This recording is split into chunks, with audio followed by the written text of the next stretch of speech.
Welcome back everyone to Gotcha Interact. Today we're going to be talking about the new 4-star event weapon that is coming out. So let's go ahead and just jump right in. Looking at the weapon, it states it is going to be called Brief Pavilion Chatter. Now it does have at level 90, 565 base attack with 30.6% energy recharge.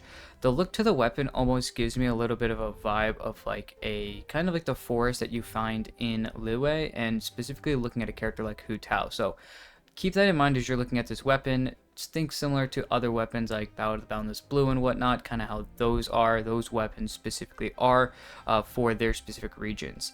But looking at the refinement, I'm going to state it at R1 and R5 because it is an event weapon. You're going to be pretty easy to get it to R5, but I do want to just state it if somebody for some reason just picks it up and gets off the game. Looking at R1, it states it increases attack by 20% and movement speed by 10% for 10 seconds when using an elemental skill. And then at R5, it increases attack by 40% and 10% movement speed for 10 seconds after using your elemental skill. So only for right now a change between the attack at R1 to R5. It looks like the movement speed is supposed to be changing as well, but we'll just get to see that, I guess, in the future. So there are plenty of ideas that can kind of run around this rift. My initial thought, like I stated before, the weapon kind of gives a like almost Huohuo look to it. It has some very interesting just vibes to it. But because it's almost like that ghost feel, your initial thought always has to be Hu Tao, which I know you're probably happy about because it's Hu Tao. But yeah, the weapon reminds me of Tokubo Shigure, which is that sword. Just because it has, true. if you look at the head of the polearm, it has that very similar kind of Cyclops ghost-looking face that Tokubo Shigure I know has on it as well. So who knows? Maybe this event is going to be placed in the same region of Inazuma, that forest right under the Kamisato estate, or it'll be in Liyue around that. I think it's Wuwang Hill or something like that. But I definitely agree. It's got to be one of those two places for sure. So I would not be surprised, actually, now that you say it, if it doesn't go back to that. I'm very interested or surprised that it's not looking like something that maybe somebody else would use. Because your initial thought is always like, obviously, Hu Tao, you use your skill and then you go into damage. So that would obviously be still a good buff to her for her. But because the main stat being ER, it kind of throws itself off. But also, if it's going to be in Inazuma, the question then becomes, what about Raiden? Energy recharge is the way that she is able to turn that into energy or electro damage bonus, which is damage. So that kind of fix is her kind of whole thing as well. But she already has a free weapon at R5, the catch, or even R1 or whatever. If you can just going to take obviously more time and preparation to obviously get that weapon than this one, considering it's a fishing weapon. And you got to go fish for an entire village to get that weapon to R5. But either way, what are your thoughts on that? Does this hold any merit that way or no? Hold any merit? A little bit, obviously, just because, hey, it's got the ER. Attack is something that Raiden likes. But the thing that was coming to my mind is usually in Raiden's teams, at least when I play Raiden's teams, Raiden's skill is like one of the first things to do in rotation. So by the time you actually come back to her, you probably have like a second or two left on that duration of the weapon.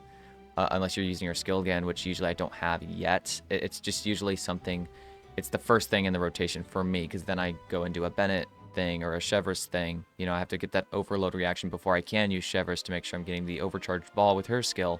So I just always start with Raiden's skill. Can it work? Yeah, but like you said, there is the other free option of the catch. And so considering both of these are free weapons, free-to-play players can get their hands on both of these, so why not just go after the catch? Is it more work? Yeah, but it's a lot better. It just is. That livestream was insane. You know what else is insane? These banners. Does Hoyo think that I'm made out of primos or something? And to top it all off, they're running all these cool characters in the future. Another day, another swipe of my credit card to the Gacha Gods to top up my account. But I can be thankful at least that the sponsor of this video, Loot Bar, has got my back. With Loot Bar, you can top up your account at a discounted rate compared to the game store. You have time for other gacha games or other games in general, Loot Bar can also help you there as well. There are a few reasons to use Loot Bar. The first being that you only need your UID and server, which keeps your account completely safe. No passwords or emails are needed at all. Another reason is that they offer 24/7 live chat support. The third reason is that you can see all 5,000 plus reviews that people have left. And if that's still not enough for you to use Loot Bar, the last reason I have is that you're guaranteed to get your currency within 30 minutes of completing the purchase. Other creators have also used Loot Bar to top up their accounts, so if you're looking for any more credibility, there you go. Check out the link in the description or pinned comment and make the right choice choosing Loot Bar, diving headfirst into the game like Skirk yeeting Child to his doom. Now, back to the content. As far as other characters for this weapon, I kind of just pulled up all of the polearm characters, and I have them in a certain order here.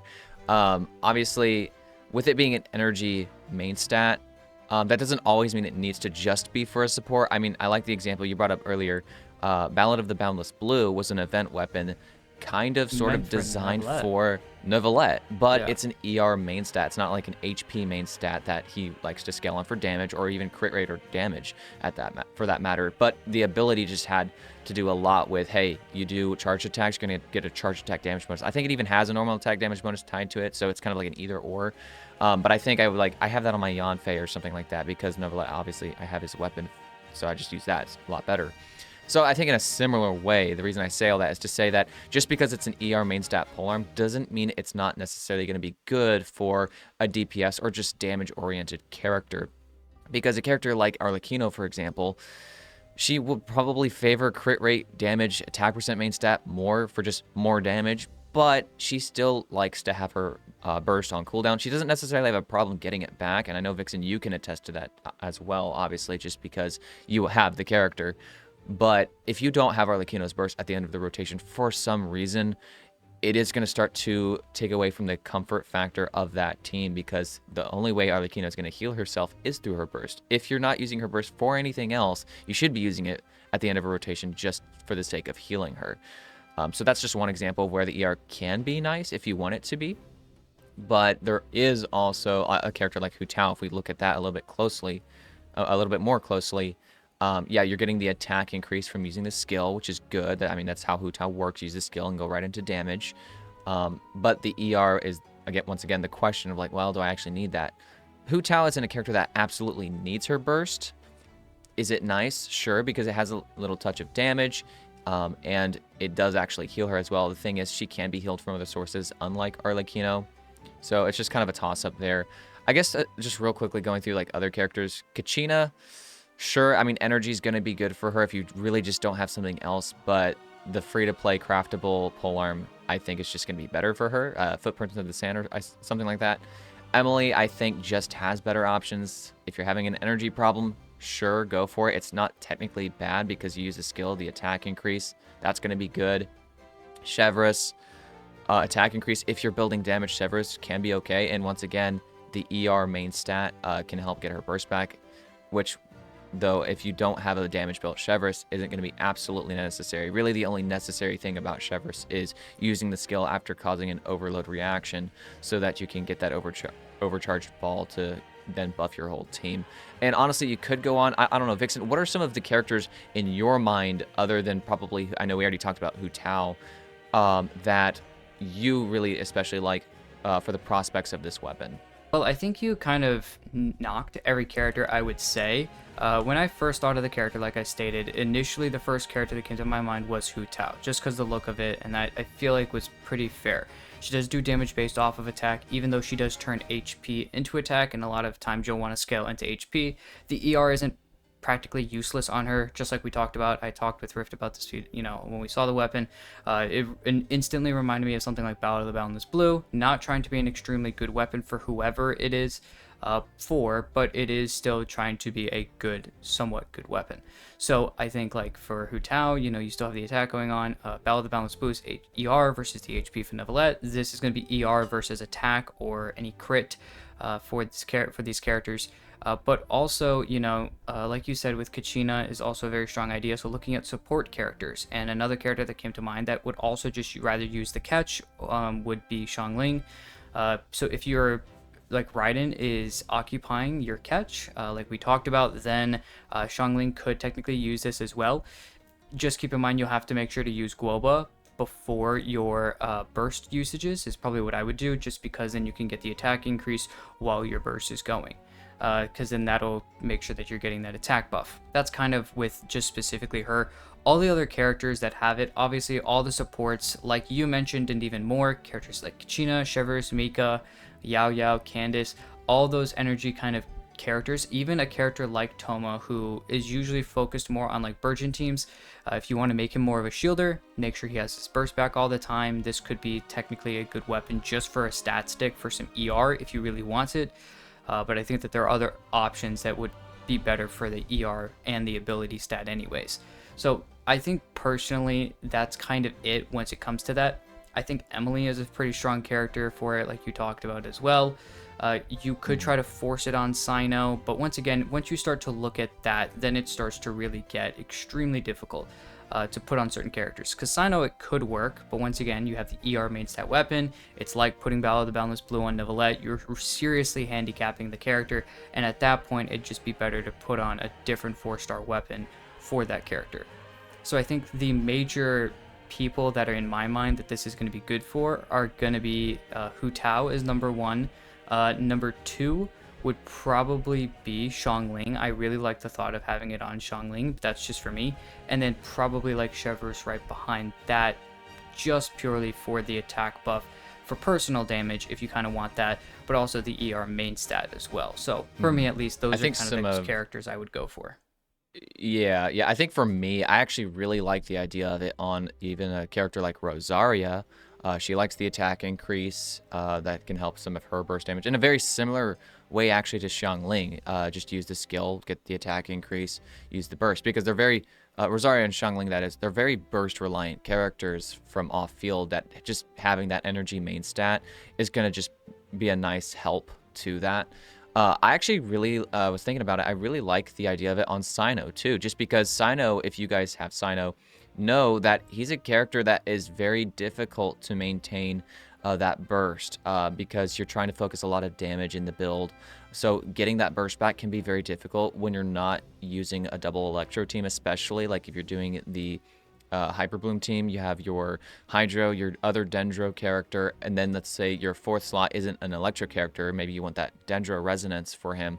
So Sino's the only Electro character in a team like that, and it's difficult to get his burst back consistently unless you just are given the chance to have a really long, extended kind of on-field damage phase. Sometimes the reason I have to come off field with Sino is because I've already killed the enemies, and then new enemies spawn in, and now I have to reapply these other elements to these new spawned enemies, so Sino can actually do some damage and do some reactions and stuff like that. So the energy main stat does seem very comfortable for Sino.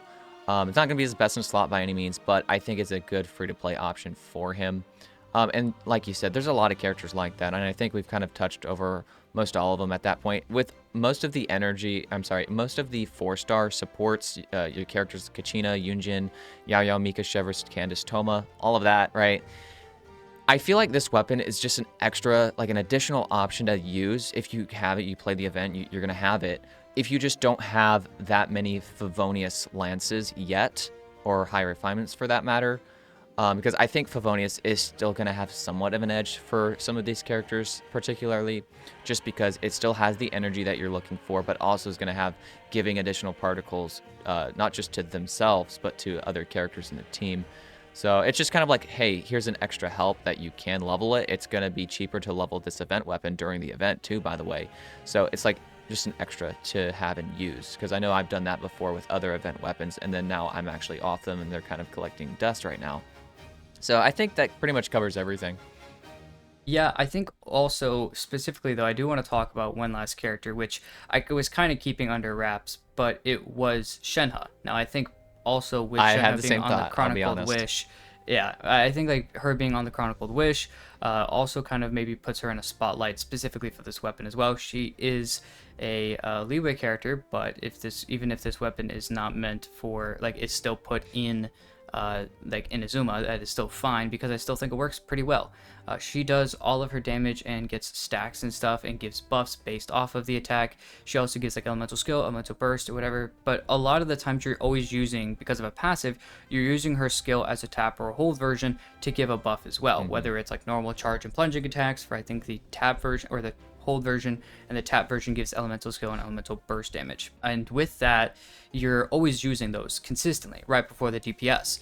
And also, you're usually throwing out your burst. Now, she always works usually pretty well with other cryo characters because of the burst decreasing physical and cryo resistance.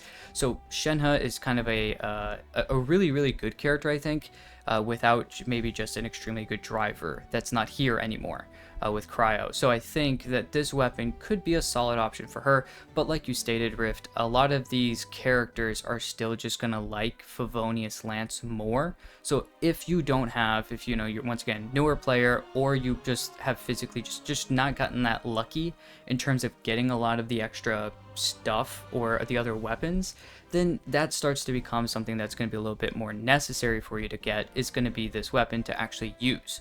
And you know, the movement speed is practically useless here. I think they just threw an extra stat in there so it didn't look as maybe meh, but I think Yeah. that this is still going to be pretty good for Shenhe at least to use. Well, I think that's everything we've got talking about all the characters. I think we almost talked about every single polearm character anyways.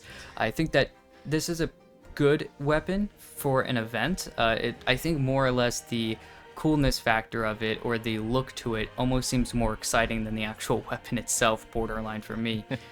But I think that overall, though, there are some characters you can use on it, but it does depend on kind of what your account looks like. And sometimes, and for some people, this just might be a throwaway weapon, might start collecting dust, just like with you, Rift, with some other those event weapons. But if you guys have any other ideas, any other thoughts, maybe if you guys have a specific character that you are, you know, you have in mind that we didn't mention, which I think we mentioned almost every single one. But if you guys are like, you know what, I think that this character works extremely well with it, go ahead and let us know. And whenever it releases, we'll be able to see even more of it. If you guys did like the video, please go ahead and like and subscribe. Check out the Discord as well. And thank you guys for watching the video, and we'll see you guys in the next one.